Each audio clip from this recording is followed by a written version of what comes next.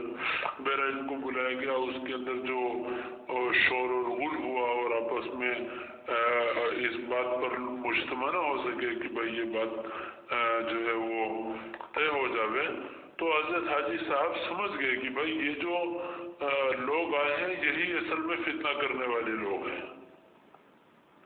کہ ان لوگوں نے حضرت حاجی صاحب کے سامنے ان لوگوں سے یہ کہا, جو حضرات اکابرین جو آئے ہوئے تھے نظام الدین کے, حضرت حاجی صاحب کے سامنے کہا کہ تمہیں تو میں نظام الدین میں جا کے دیکھوں گا. نظام الدین میں جا کر نظام الدین میں جا کے ہم تم لوگوں کو دیکھ لیں گے, بتائیں گے, وہاں چل کے بتائیں گے ہم تم کو. اس طرح کے الفاظ تھے ان کے. حضرت حاجی صاحب نے مجلس ختم کر دی, استغفار پڑھنے کا حکم دیا اور کہا بھائی اس کام میں تو جتنے بھی دنیا کے حضرت محمد صلی اللہ علیہ وسلم کی جتنے امتی ہیں, ایک ایک امتی ذمہ دار ہے پورے عالم کا. بس ہم تو یہی چاہتے ہیں, اس کے علاوہ کچھ نہیں چاہتے. شورا ختم ہو گئی, شورا کی باتیں ختم ہو گئی, کوئی شورا کی بات نہیں. لیکن ان لوگوں نے دوسرے دن یہ چالاکی کری کہ خود اپنی طرف سے کچھ نام منتخب کیے, اور نام منتخب کرنے کے بعد حضرت حاجی صاحب کے پاس پہنچے. حضرت حاجی صاحب تو آئی سی یو میں تھے اس وقت, اتنی طبیعت خراب تھی آئی سی یو میں. مرکز نظام وہ جو مرکز رائے کا مرکز ہے اس کے اندر حضرت حاجی صاحب کے لیے مستقل آئی سی یو بنایا ہوا ہے. ایک کمرہ ہے جس کا نام ہی آئی سی یو ہے, اور اس کے اندر وہ پوری آئی سی یو کی ساری جو سہولیات ہوتی ہیں وہ دستیاب ہیں اس کے اندر. حضرت حاجی صاحب تو ہر وقت آئی سی یو میں رہتے ہیں آج کل, اتنی طبیعت عزت کی خراب ہے. تو حضرت کو جا کر وہاں یہ کہا کہ بھئی ہم لوگوں کو جو کل ہنگامہ ہو گیا تھا ماشاءاللہ سب کو تیار کر دیا ہے, سب راضی ہو گئے ہیں, اور یہ نام جو ہے وہ لکھے گئے ہیں, حضرت آپ کی خدمت میں پیش ہیں. سب لوگ یہ کہہ رہے ہیں کہ اگر حضرت حاجی صاحب اس پر دستخط کریں گے تو ہم لوگ بھی اس پر دستخط کر دیں گے.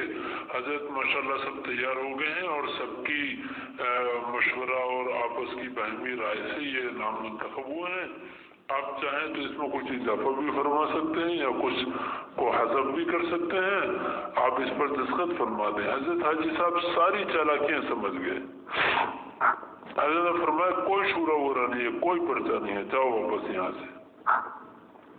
اور میں تو اس امت کے ہر فرد کو اس پوری امت کی ذمہ داری سمجھانا چاہتا ہوں. حضرت نے دستخط نہیں فرمائی, واپس کر دیا ان کو وہاں سے. اب ان لوگوں کی بات جو تھی وہ دال جو تھی وہ نہیں گلی. اتنا ٹکٹ کر کے ہندوستان سے پاکستان پہنچے, اتنے جتن کیے, اتنے خرچے کیے, اور اس کے اندر ان لوگوں کی جو بات تھی وہ پوری نہ ہو سکی. لہٰذا ان لوگوں کو کوئی دوسرا نقشہ تو اختیار کرنا ہی تھا, کیونکہ دین تو زندگی میں ہے نہیں. عالمی سطح پر بربادی کی شکلیں سوچنے کے لیے جو جمع ہوئے ہیں, ان کو بربادی سے کیا مطلب تھا. ان حضرات نے پھر دوسری ایک چال یہ چلی کہ انہوں نے حضرت مولانا صاحب کے کمرے میں یہ حضرات سب پہنچے, جس میں حضرت مولانا طارق جمیل صاحب بھی پہنچے. مولانا طارق جمیل صاحب کے متعلق میں بات عرض کر دوں کہ ان کی جو کلپ شائع ہوئی تھی حضرت مولانا طارق جمیل صاحب کی کہ اس طریقے سے ہوا اور بعد میں وہ شورا بن گئی اور حضرت مولانا صاحب نے اس کو قبول نہیں کیا, تو اس کی بھی ایک لمبی تفصیل ہے کہ حضرت مولانا طارق جمیل صاحب جو ہیں وہ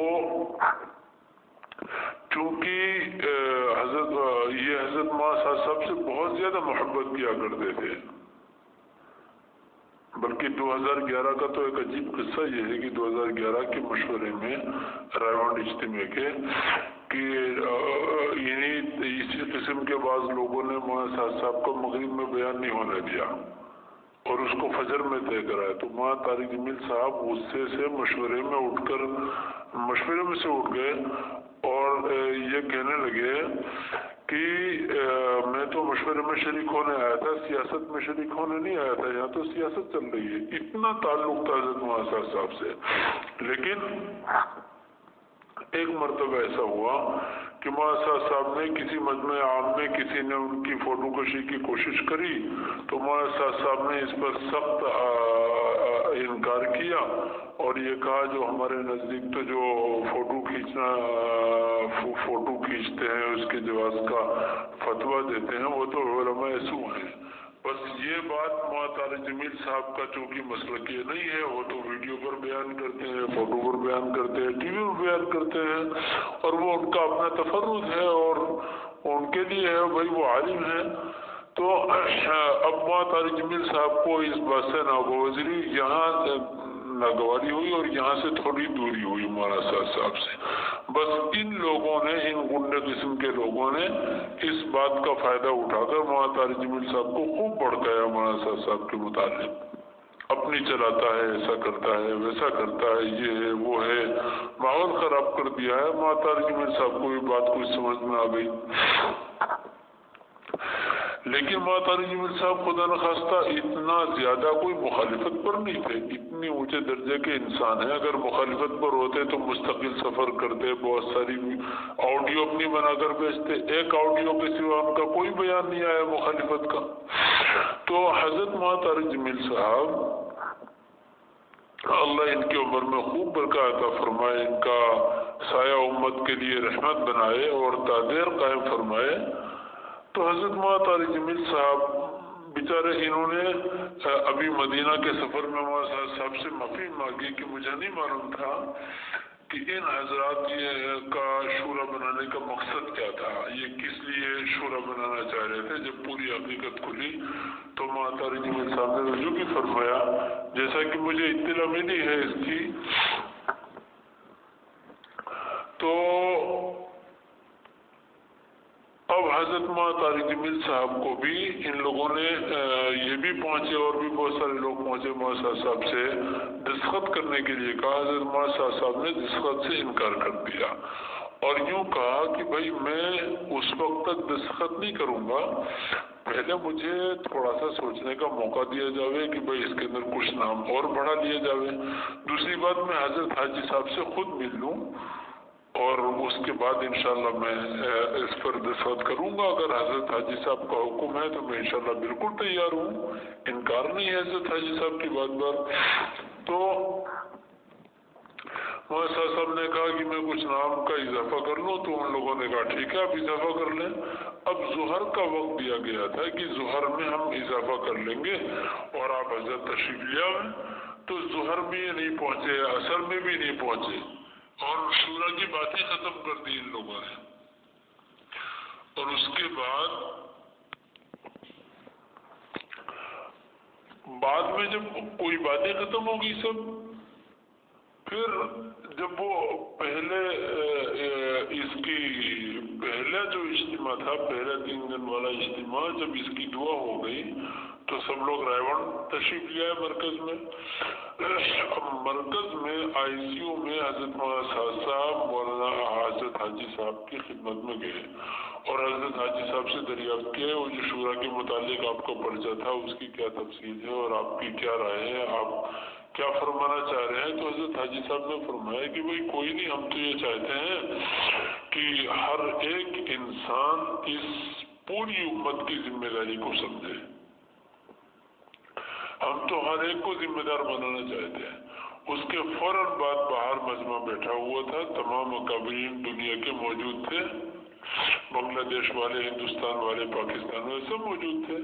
حضرت مولانا صاحب نے ان میں آ کر بیان کیا اور تقریباً 8 منٹ یا 12 منٹ کی وہ ایک مستقل ایک آواز آپ کی محفوظ ہے، ریکارڈنگ میں ہے، آپ حضرت کے سامنے پہنچی ہوئی ہے اور نہیں پہنچی ہے تو آپ دریافت کر سکتے ہیں کسی کے پاس.